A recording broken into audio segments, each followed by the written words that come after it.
With Zach Wilson getting knocked out for the next few weeks with a sprained PCL, the Jets had to make a move for a quarterback, and they bring in a familiar face. Welcome back, Joe Flacco. Jets, Jets, Jets!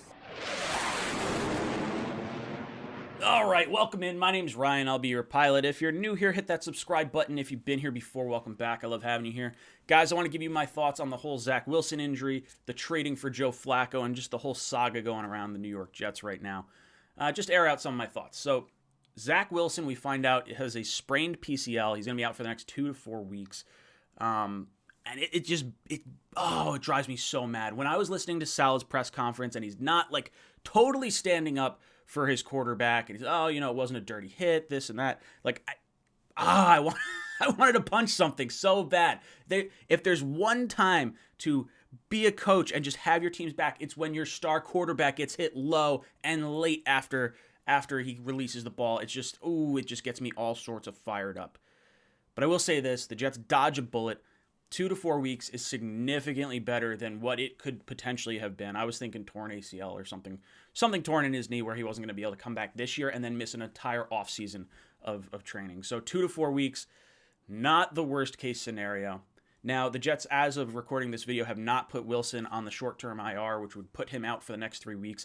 My guess is they will go throughout the week and then probably on Thursday or Friday or so, put him on the short-term IR. That means he will have to miss 3 weeks.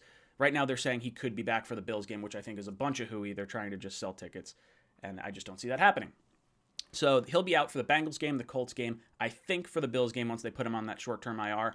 And then because they put him on IR so late in the process, I think he inevitably misses the Miami game as well after that. I think the first time we see Zach Wilson back on the field for the New York Jets will be against the Houston Texans at the end of November. And honestly, him sitting for 4 weeks and being able to kind of watch how a veteran prepares, just see the game from the sidelines and just sort of let everything sort of play out. And going against the Texans, probably like the best case scenario. Like, I don't want Zach Wilson to go against the Bills fresh off a knee injury. That just seems like a horrible idea. And Miami, I don't know. I guess you could possibly say that with the struggles of the early season and then Tua possibly coming in and maybe having a good game against the Jets, then there would be a whole whirlwind of drama and stuff that happens there. So I think the Texans game, based on the injury and caution, like, I don't want to force Zach Wilson out there faster than he has to be out there. Just take your time, learn from the sidelines. A lot of people thought he should have sat the entire year anyway. And then that gets us into the whole idea of Flacco and the veteran quarterback that we have now traded for. So Joe Flacco was on our team last year. We allowed him to leave via free agency. He signed with the Eagles in March 25th. I think it was a few days after free agency started. He signed a 1-year, $3.5 million deal with the Eagles. The Jets wind up trading a conditional sixth round pick based on playing time. Flacco now has a contract of 1 year, $600,000. So very different numbers when you're looking at that across the board. But a lot of people are upset with the Jets because they didn't have a veteran quarterback going into the season. And a lot of people are upset with bringing in Joe Flacco because he doesn't have high upside. So I'm in this weird conundrum where I agree we needed a veteran quarterback going into the preseason. I would have preferred someone like a Nick Foles or someone like that where there's at least some sort of upside, but no real threat of taking the quarterback position away from like Zach Wilson or anything like that. Like, everyone's still going to be behind Zach. I've heard names like Gardner Minshew, Mitch Trubisky come up in conversation, and I don't love either one of those because those feel like players that could divide a locker room. I think they play well enough that with a struggling rookie in a very, very rough media market in New York, I think going that route may not have been the way to go. Like, I don't love the idea of pulling reps away from Zach Wilson in camp. I think he should get the lion's share. So someone like a Joe Flacco, a Josh McCown, a Ryan Fitzpatrick, someone like that kind of realm where there's clearly no real future, I think it makes more sense and allows Zach to learn from a veteran like that. Now, for me, I like Joe Flacco. I actually enjoyed watching Joe Flacco play last year, and it actually got me to a point where I felt we were okay moving on from Sam Darnold because the offense was completely stagnant under Sam. And when Joe came in, you could sort of understand, like, all right, he's getting the ball downfield. He's making that connection with Perriman. He's making that connection with Mims. So maybe this is a blessing in disguise. We'll be able to see a little bit more about our roster, specifically about Mike LaFleur, because for me, right now, I think a lot of the heat has been on Mike LaFleur, and rightfully so. His offense has been abysmal through the first half of games, and really, like, overall in general. We really haven't had that many, like, good offensive outings. The only good one we had was when Zach Wilson went off script, and I don't know how much of that is really on LaFleur. The whole Joe Flacco signing really helps us grade Mike LaFleur. I think the relationship between Robert Saleh and Mike LaFleur creates a conflict of interest, and I don't think Saleh's being as harsh on LaFleur as he might have to be just because they're good buddies. So being able to see Flacco in maybe a...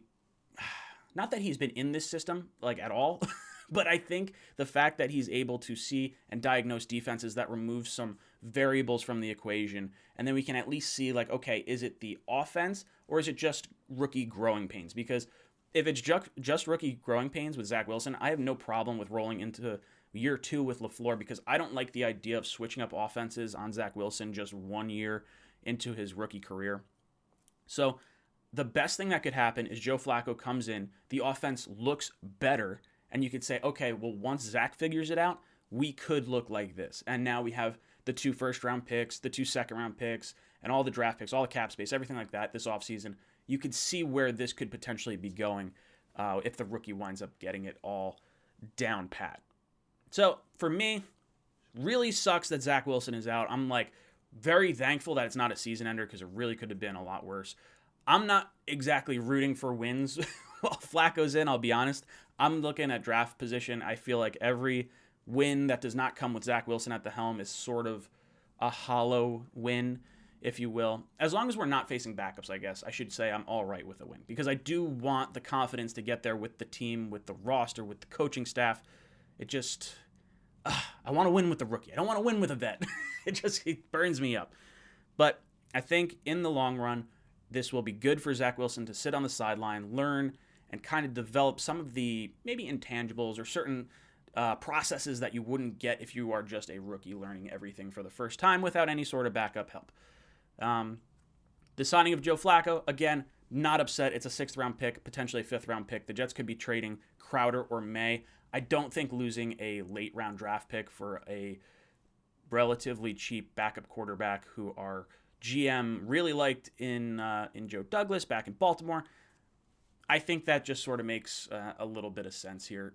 I don't know. I don't have a whole lot of positive stuff, but it seems like, it's not the worst thing. Now, I'm still not planning to go to the game on Sunday. Unfortunately, I'm not going to see Joe Flacco sling the rock around. But guys, let me know how you feel about this signing. How do you feel about Zach Wilson's injury? Did the Jets make the right call in bringing in a vet at this point? Should they have brought in one sooner? Who would you have liked to seen them bring in? Let me know everything in the comments down below. And as always, go Jets.